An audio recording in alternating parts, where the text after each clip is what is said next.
In this video, I'm going to show you how to use the Strava app for walking. If you find this video helpful, please consider to like this video and subscribe to my channel. In saying that, let's just jump straight into the video.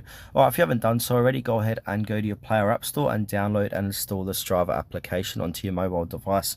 From there, go ahead and open it up. It might prompt you to create an account or sign in, so you just choose whichever. And then once you've created your account or sign in, you're going to be coming to the home page here.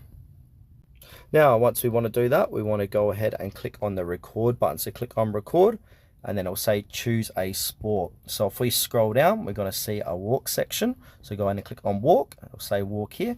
Now to start and record your session, click on the orange start button.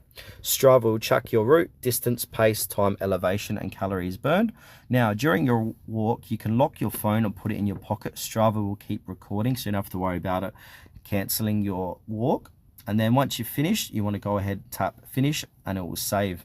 Then from there, you can go ahead and add details like a title for that walk, notes, photos, or shoe type. This is helpful for tracking mileage.